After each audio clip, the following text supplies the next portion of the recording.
Okay, we can move on to some other stories now. As Ghana has leapt from one power crisis to another over the years, well, the nation has often had reason to thank its first president, Dr. Kwame Nkrumah, for his vision in building the Akosombo Dam. Now, it would appear that another of Osagyefo's visionary ideas may hold the key to bringing a permanent solution to the long-standing problem of insufficient and inconsistent power supply in Ghana. Established by the doctor in 1963, the Ghana Atomic Energy Commission is positioning itself, I beg your pardon, to completely shore up Ghana's energy shortfall by the end of the next decade.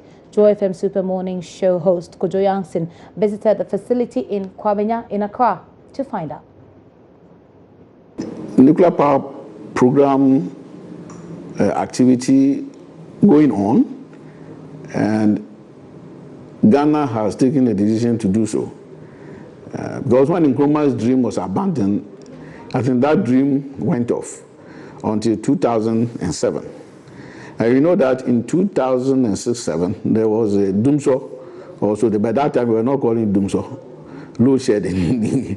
And so in 2008, Cabinet took a decision that we have to go for nuclear power plant to solve the energy crisis. At that time, if you want to permanently solve the energy crisis, that's the not the only way, but maybe the easiest way to go. Because looking at the energy resources that we have, the hydro is already exhausted, and with the climate change implications, the rivers are drying up and very difficult for the hydro plants to come out at their maximum capacity. Sometimes they operate at 50%, like Akosombo, because of the water levels. So they did all this, and they found out that for us to get the middle income country and also to industrialize, there's no way we can do that without sufficient energy. And we can only have sufficient energy when we get into nuclear, because nuclear is more environmentally friendly than its counterpart like coal and then thermal. Because we have 4 base load energy if you want to industrialize. Hydro, the thermal, that's on crude or gas, and then coal and nuclear. These are the 4 major base load. We can get the other renewables. It's add up. So we can add the renewables for home heating. Those are things very good. But to get about 700, 300 megawatts of electricity for vehicle to come online, you need base load energy. And that is why if you want to industrialize, you have to go for these 4 types of energy. And we are looking at energy mix, not only to rely on nuclear or hydro or whatever, but there should be a little bit of hydro, a little bit of coal, a little bit of thermal, a little bit of renewables, so that so that when you have a problem here, the other one supplement. And that's what we didn't do from the beginning. We rely basically on hydro, and so when hydro had a problem with the weather conditions, then Ghana dipped, and we have still not recovered. What we are just doing is just boxing up to be able to survive. And most of the energy that we have now is basically for domestic consumption, and we need energy for industrialization. So, for example, I was telling people, if we embrace the concept of one district, one factory, then there's no way you can leave energy out, because energy is just ability to do work. And if you want the factory to work, then the first thing that you have to do is to get them sufficient energy and also affordable energy. Because sometimes the energy will be there, may not be affordable. If the factory try to use it, they will run into bankrupt and they have to close down. So these are 2 main issues. That's sustainability of the energy that you supply to the reliability, and also affordability. And these are the 2 things you have to balance to be able to industrialize. So that's why so as you said, 2007, 2008, cabinet took the decision. So from that time till now, we have been going gradually developing, but at a certain point we have to break, because when there's a change of government, we have to break and then start to educate and move forward. But now we are stable. Is there a need to break when there's a change of government?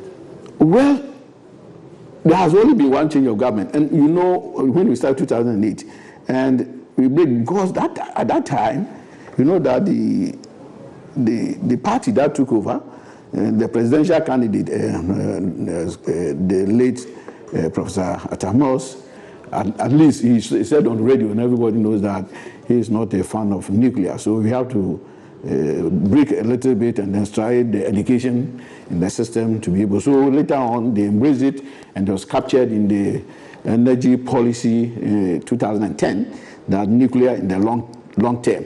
So from there onwards, everybody got to know that nuclear can play a critical role in our economy. So we started the preparation from that time till now. And we have finished almost phase one, which is maybe by September, everything. So in this year, we are going to enter phase 2, which is bidding, contracting, and construction of the nuclear power plant. So we have to bid it, and we have to get the contractual agreements, go to Parliament for approval.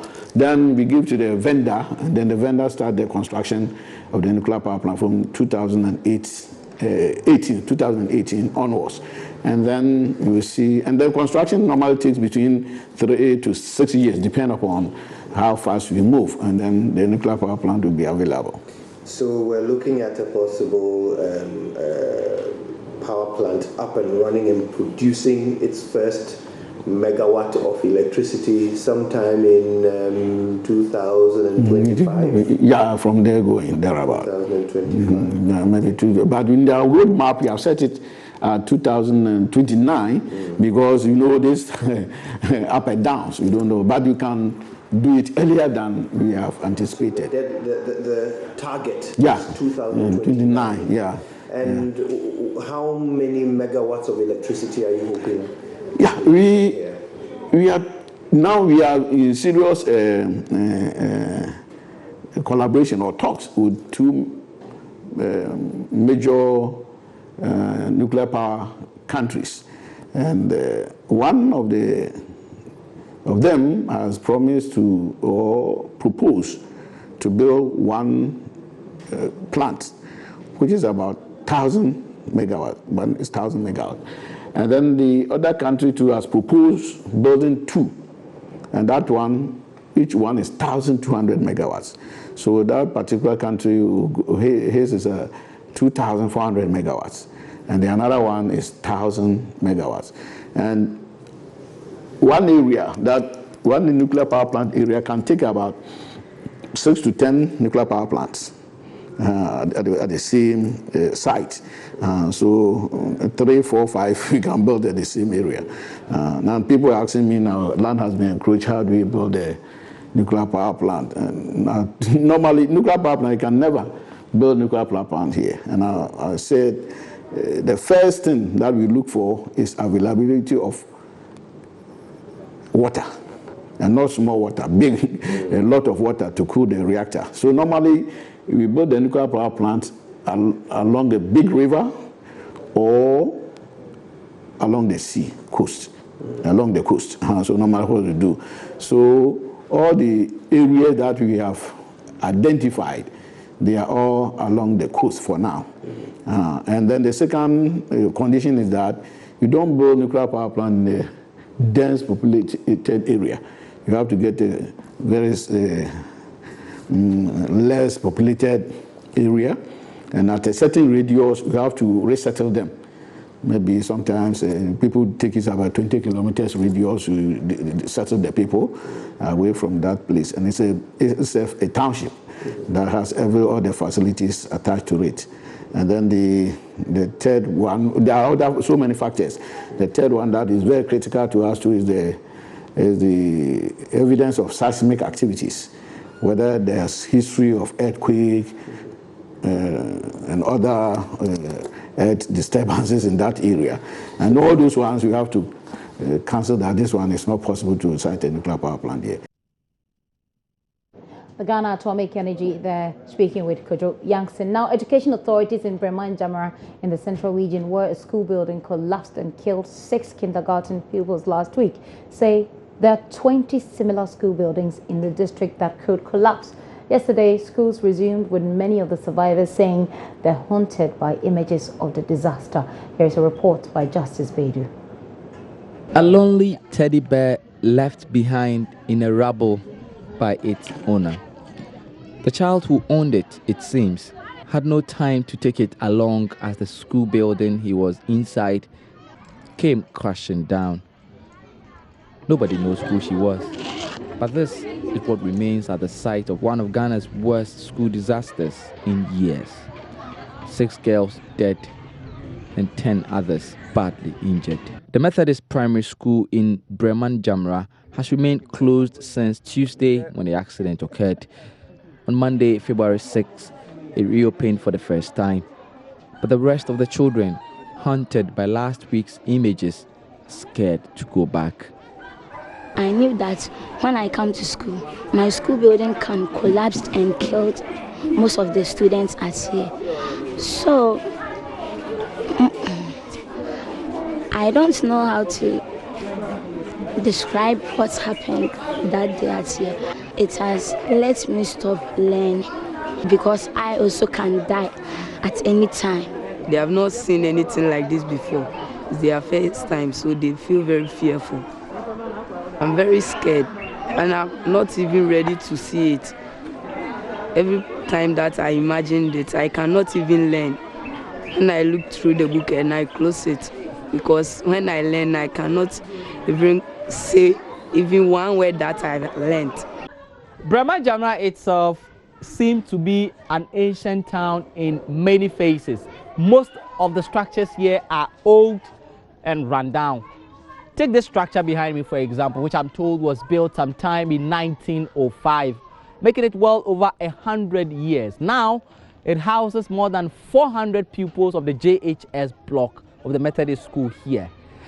And yet, it doesn't look like a structure that has seen any renovation of itself in a long time.